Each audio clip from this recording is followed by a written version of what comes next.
Bienvenue sur Africa 24 dans cette nouvelle édition de l'Africa Tonight. Voici les titres de l'actualité. Incertitude en Centrafrique sur la tenue des élections générales du 27 décembre. La persistance des violences armées et des tensions politiques laisse planer le doute concernant le maintien du scrutin, pourtant réaffirmé par l'exécutif. Avancée concrète de l'intégration régionale en Afrique centrale, la route Sembe-Ntam, située dans le corridor Brazzaville-Yaoundé, a été inaugurée en mars 2020. Nous reviendrons sur les retombées générées en 9 mois par ce tronçon qui relie le Cameroun au Congo.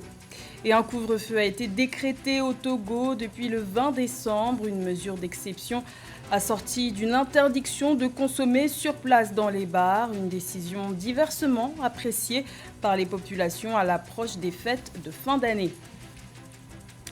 Mais tout d'abord, au Niger, la commission électorale a publié ce mardi 22 décembre les résultats complets des élections locales du 13 décembre.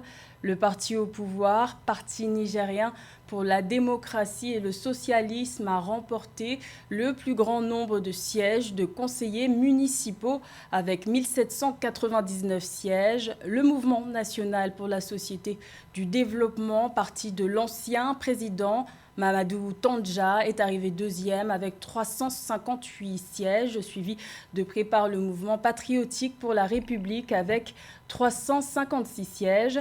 Le parti de l'opposant Ama Amadou est arrivé en quatrième position avec 268 sièges. Rappelons que les électeurs seront de nouveau invités aux urnes ce dimanche 27 décembre pour élire leur président de la République ainsi que leurs députés. En Centrafrique, le doute plane autour du maintien ou non des élections couplées présidentielles et législatives du 27 décembre.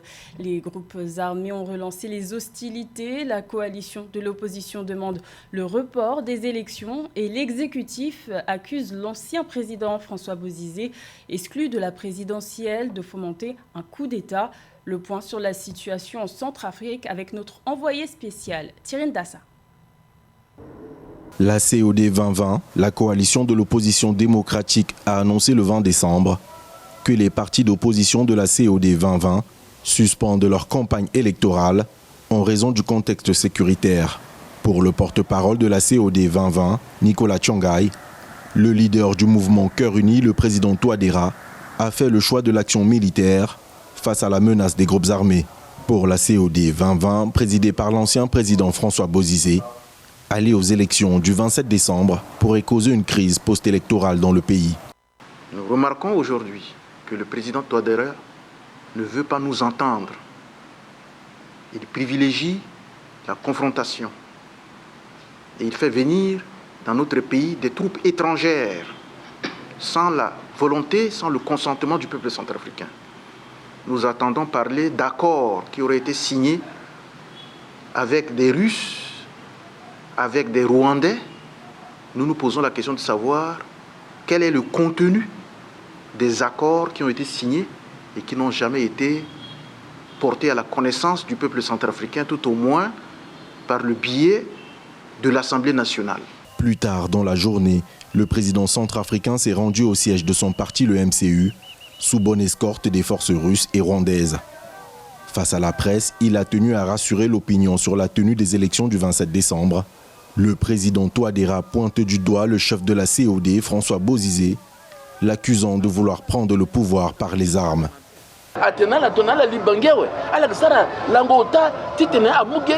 Le pouvoir ne se prend plus par les armes. Les populations ont assez souffert. François Bozizé dit que s'il entre à Bangui, il donnera 3 jours aux rebelles pour piller la ville. Est-ce que c'est ainsi qu'on fait avancer un pays? La COD 2020 dit qu'il y a trop de violence dans le pays. Mais qui est le président de la COD? C'est François Bozizé. Il prend les armes pour venir à Bangui, pendant que les opposants de la COD appellent à ne pas aller à l'élection. Ce sont des serpents à 2 têtes. Selon le parti au pouvoir, le mouvement Cœur Uni, l'opposition n'a simplement pas les financements nécessaires pour mener à bien sa campagne. Les troubles que connaît le pays, selon le MCU, visent simplement à la mise sur pied d'un gouvernement de transition. Des accusations que la coalition de l'opposition démocratique qualifie de sans fondement. La COD 2020 présente par ailleurs 6 candidats à la présidentielle, et plus de 400 aux législatives. À une semaine et demie du lancement officiel de la zone de libre-échange continentale africaine, l'intégration régionale est bien en marche. 9 mois après sa mise en service, la route Sembène-Tam en Afrique centrale porte ses fruits entre création d'emplois, échange de marchandises, amélioration de conditions de vie. Ce tronçon de 143 km a généré un véritable écosystème. Les explications dans ce reportage de notre correspondant au Congo, Deva Panzo. Nous sommes en Tam, près de la frontière qui sépare le Cameroun du Congo, où sont stationnés ces grumiers qui attendent de poursuivre leur voyage vers le Cameroun. Romario, un habitué de cette route en provenance de Douala, peut vanter l'avantage de la finalisation de ce tronçon. Présentement, la route pour nous, c'est bon. La route est bien, ça nous permet d'aller plus vite et de rentrer aussi. Et moins de tracasseries aussi sur la route. Mais surtout quelques petites difficultés, c'est aussi avec les contrôles. C'est justement cela qui nous met un peu mal à l'aise. Mais pour la route, on est fiers de comment on trouve la route comme ça. Nous-mêmes les chauffeurs, les transporteurs, nous sommes fiers. Les travaux de cette route sont évalués au montant de 76 milliards 766 millions 469 091 francs CFA. Ils ont été financés à 80% sous forme de prêts par la Banque africaine de développement et à 20% par la partie congolaise. La mise en exploitation officielle du second tronçon de la route Ketantam le 6 mars 2020 par le président de la République du Congo est un facteur intégrateur dans la sous-région Afrique centrale. Je vis cet instant comme un moment historique. Nous voulons laisser aux autres générations des États en mesure de travailler ensemble avec les conditions de développement mises en place. C'est valable pour les routes, c'est valable pour la fibre optique.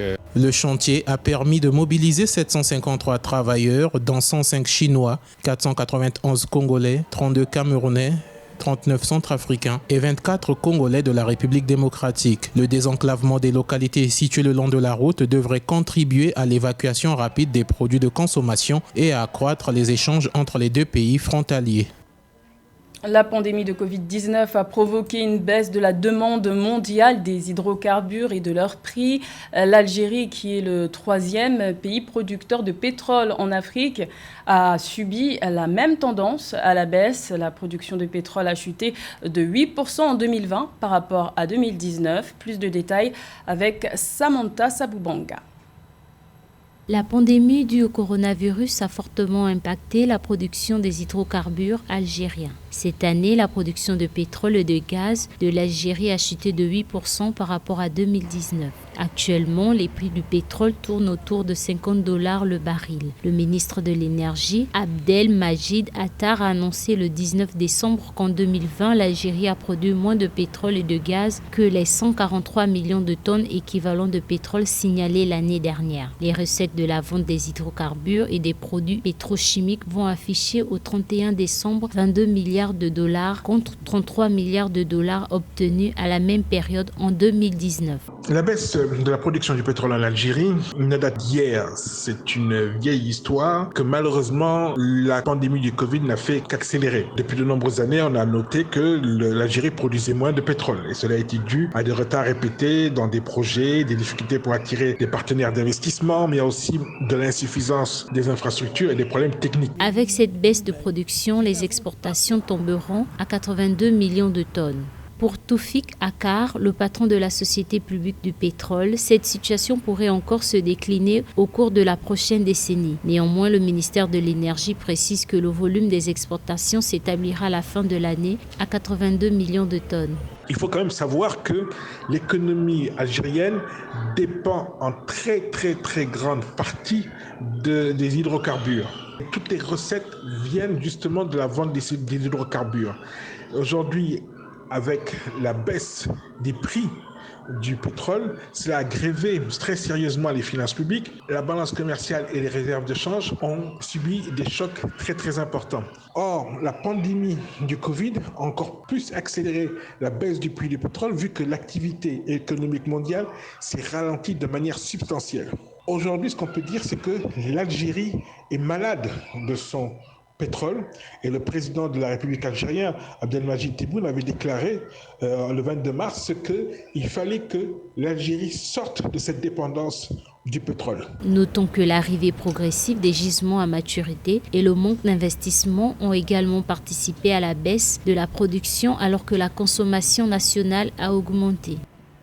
L'Algérie toujours qui prend de nouvelles mesures pour stopper la propagation de la pandémie de Covid-19. Le président Abdelmadjid Tebboune a annoncé le 20 décembre le lancement d'une campagne de vaccination dans le pays dès janvier 2021.